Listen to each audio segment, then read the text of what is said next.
नमस्कार दोस्तों, stock market studies में फिर से एक बार आपको बहुत-बहुत स्वागत है। तो आप सब लोग कैसे हैं?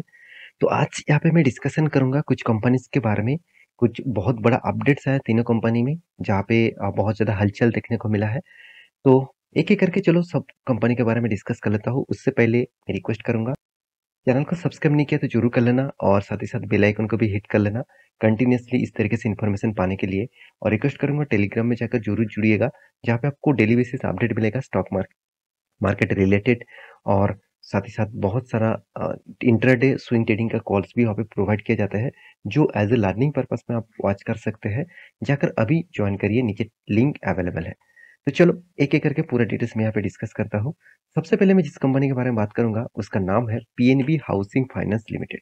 देखिए, आप सभी जानते हैं पीएनबी का एक सब्सिडरीज कंपनी है, पंजाब नेशनल बैंक का ही एक सब्सिडरीज कंपनी है, जो हाउसिंग फाइनेंस के ऊपर काम करते हैं। देखिए, हाउसिंग फाइनेंस में लीडर कंपनी कौन है? आप सभी जानते हैं एचडीएफसी। तो एचडीएफसी जो हाउसिंग फाइनेंस में नंबर वन कंपनी है। तो उसके बाद बहुत सारे कंपनीज है। तो पीएनबी का रैंकिंग कितना है? तो एक्चुअली पीएनबी का मार्केट कैप आप देख सकते हैं 9,000 करोड़ के आसपास। मैं थोड़ा सा आपको जूम कर दूं और भी क्लियर हो जाएगा। तो इस कंपनी के ऊपर एक्चुअली न्यूज कौन सा है? न्यूज है अचानक इस कंपनी में ऐसे क्या हुआ जिसके कारण स्टॉक के ऊपर इतना भारी भरकम गिरावट देखने को मिला। तो 13.5 मतलब 15% के आसपास स्टॉक ओपनिंग मार्केट में ही गिर चुके थे। तो इस तरीके से गिरावट के पीछे कारण कौन सा है, वो सबसे पहले आपको जानना है। तो चलो, वो सबसे पहले मैं आपको बता देता हूँ किस वजह से इस स्टॉक के ऊपर गिरावट हुआ। तो उसके पीछे जो राज छुपी है वो आपको बीएससी में देखने को मिलेगा। आप ध्यान से देखेंगे यहाँ पे कॉर्पोरेट एक्शन में आपको 5 तारीख को, मतलब पिछले दिनों में 5 तारीख को क्या हुआ था? 5 तारीख को इस कंपनी ने क्या लेके आए थे? Right issue of equity share. तो आप कहेंगे सर यहाँ पे राइट इशू क्या होते हैं? देखिए, यहाँ पे मैं आपको डिटेल समझाता हूँ। देखिए, राइट इशू किस बेसिस में लेके आया, आप ध्यान से देखिए। प्राइस कितना है? 265 और शेयर का प्राइस कितना है? 466। इसका मतलब कंपनी ने क्या किया? राइट इशू लेके आया। तो राइट इशू मतलब क्या है? मान के चलिए कंपनी ने बताया, आप सभी जानते हैं कि बायबैक के बारे में। तो बायबैक क्या है? मान के चलिए कंपनी के ऊपर देखा जाए तो कंपनी का प्रोमोटर खुद के शेयर कंपनीज के ऊपर शेयर खरीदना चाहेंगे, तो उसको उसके लिए वो बायबैक ले आते हैं। बायबैक जब आता है, तब क्या होते हैं कि मान के चलिए 100 का कोई कंपनी चल रहा है, तो प्रोमोटर उसको शेयर खरीदारी करेंगे तो वो 150 रुपया देने के लिए तैयार है। तो बायबैक में ज्यादा पैसा दिया जाता है।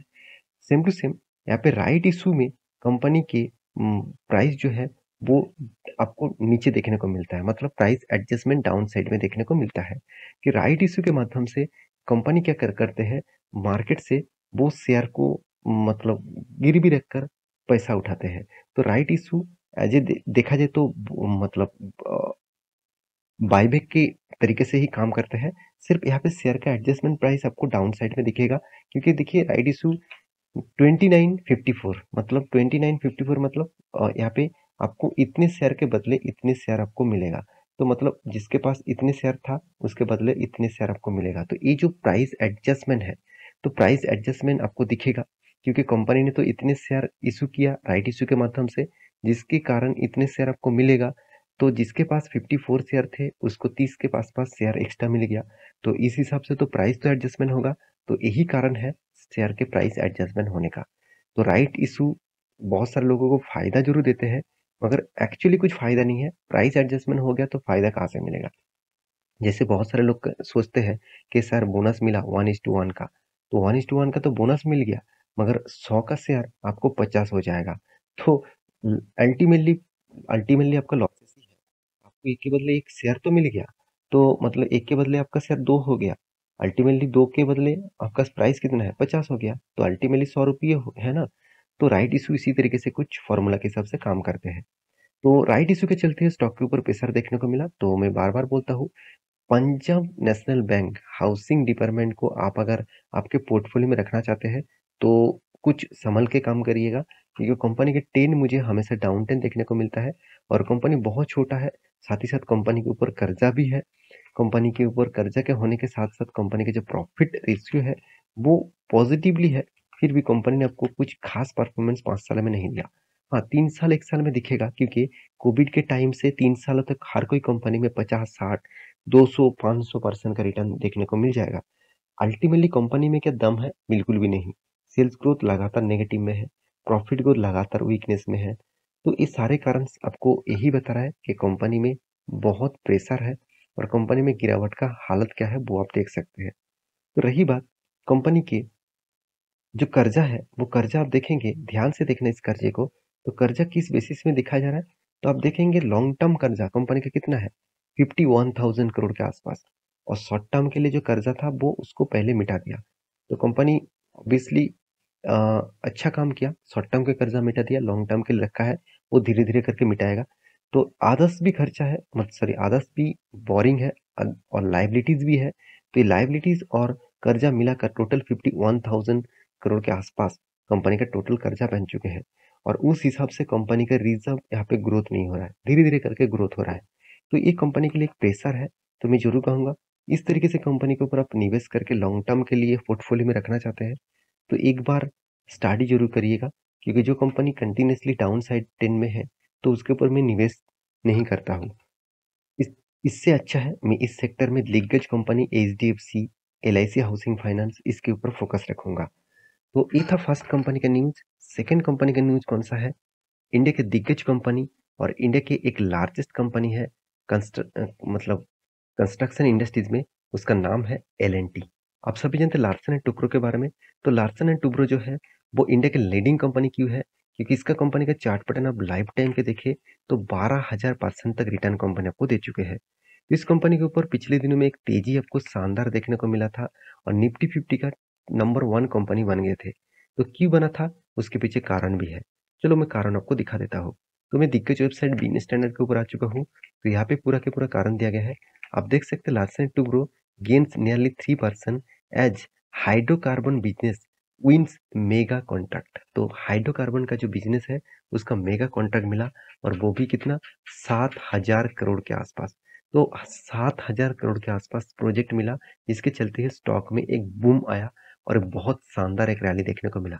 हाइड्रोकार्बन देखिए हाइड्रोकार्बन जो होते हैं वो ऑब्वियसली बहुत डिमांडेबल है और इस तरीके से प्रोजेक्ट हर किसी को नहीं मिलता। तो एल&टी जैसे कंपनी दिग्गज कंपनी को मिला है तो इसका फायदा उसको जरूर मिलेगा क्योंकि कंपनी 7,000 करोड़ का प्रोजेक्ट यहाँ पे मिला, 7,000 करोड़ का मेगा डील यहाँ पे कंपनी को हुआ है। तो इसके चलते हुए एल&टी के ऊपर एक बिग रैली आपको दिखेगा। तो मैं जरूर कहूंगा एल&टी जैसे कंपनी के ऊपर फोकस रखिए। कंपनी में चाहे आप देख सकते हैं कर्जा भी है तो फिर भी मैं इस कंपनी के ऊपर आपको लॉन्ग टर्म के लिए जरूर रहने के लिए बोलूंगा क्योंकि कंपनी में जो स्टेबिलिटी है वो बहुत स्ट्रांग है। हर साल कंपनी का प्रॉफिट रेशियो इंक्रीज होता जाता है और रही बात कंपनी का रिटर्न देने का जो कैपेबिलिटी है सीएजीआर के परसेंटेज के हिसाब से तो 14% से भी ज़्यादा 10 साल तक आपको रिटर्न दे चुके हैं। हाँ, थोड़ा सा सेल ग्रोथ में प्रॉफिट ग्रोथ में वीकनेस है, बाकी पैरामीटर आपको अच्छा दिखेगा। इसीलिए इन्वेस्टर भी इस कंपनी के ऊपर एक भी माल नहीं बेचा। एफआईएस के पास अच्छा होल्डिंग है, डीएस के पास भी अच्छा होल्डिंग है, पब्लिक के पास भी अच्छा होल्डिंग है। आप कहेंगे सर प्रोमोटर के पास तो होल्डिंग नहीं है, तो इस कंपनी के ऊपर कोई भी होल्डिंग आज तक प्रोमोटर के देखने को नहीं मिला। तो लास्ट जो कंपनी है जिसके बारे में बात करूंगा उसका नाम है केपीआईटी टेक्नोलॉजीज। देखिए केपीआईटी टेक्नोलॉजी से एक बहुत बड़ा अपडेट आया और वो अपडेट चलो मैं आपको दिखा देता हूँ। तो दिग्गज वेबसाइट आप देखेंगे केपीआईटी के ऊपर एक न्यूज आर्टिकल पब्लिश किया यहाँ पे business today business market today के ऊपर न्यूज पब्लिश किया गया। आप देखेंगे KPIT technology share quarter four result preview मतलब पहले से ही क्वार्टर फोर का रिजल्ट का एक अपडेट आ चुके हैं जहाँ पे बताया गया है stock price target and more. तो स्टॉक के प्राइस के टारगेट बहुत बढ़ा दिया गया है। तो उससे पहले कुछ अपडेट्स है मैं आपको यहाँ पे दिखा देता हूँ। आप ध्यान से देखिए यहाँ पे बातचीत किया जा रहा है कि KPIT technology like report over 35% jump in profit in the March quarter. तो 50% year of year basis jump देखने को मिलेगा और क्वार्टर क्वार्टर बेसिस 35% का जंप देखने को मिल सकता है। देखिए एक एक प्रेडिक्शन है। कंपनी ने जो रिपोर्ट पब्लिश किया प्री वीडिंग आप सुने हैं तो प्री क्वार्टरली रिजल्ट यहाँ पे पब्लिश किया गया इसके चलते हुए इस तरीके से बातचीत यहाँ पे हो रहा है।